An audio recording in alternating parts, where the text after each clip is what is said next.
words are going to be so in your heart, and your words, when you speak, are not going to be in my heart. To where that's one little way of which I'm in you and you're in me. Your emotions, your decisions.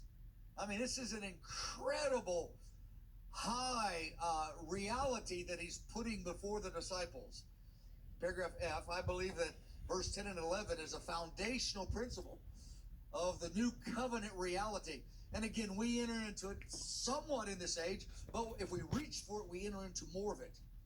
But in the age to come, forever and forever, we're going to live in this family dynamic of how the Father, Son, and Spirit and his children will live in this together. John 17 really unpacks this more, the last 7 verses of John 17, but that's down the road. Okay, top of page 2. Let's look at paragraph H. Just in review, it's the Holy Trinity. It's the reality of the Holy Trinity that Jesus is indicating by saying, I'm in the Father's in me.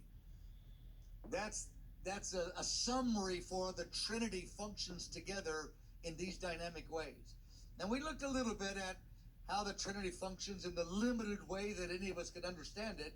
We looked at that at our last semester, so this is a little bit of review. There's one God who forever dwells in 3 distinct persons.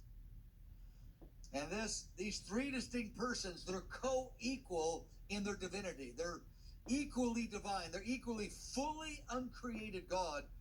3 distinct persons, but it's one deity. And it's the mystery of the Holy Trinity. Each person, Father, Son, and Holy Spirit, is distinctly different from the other in their function.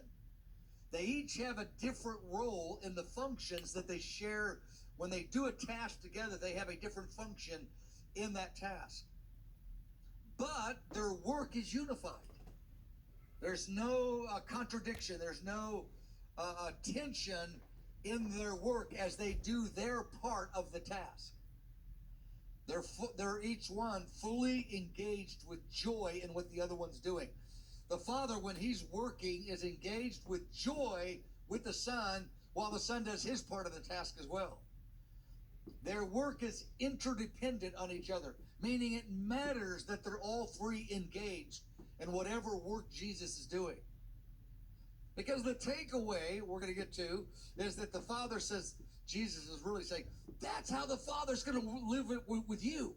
That's the point I'm making. I'm not just blowing your mind about how me and the Father work. That's ultimately what you're called to forever. Again, there's undoubtedly just bouncing off. Kind of like us, we look at this and go, what? And the Holy Spirit, I mean, I love the verse in 1 Corinthians 2. Paul says, the Holy Spirit searches the deep things of God's heart and gives them to us. And this is forever. The Holy Spirit is forever discerning the deep things of the Father's heart to give them to us.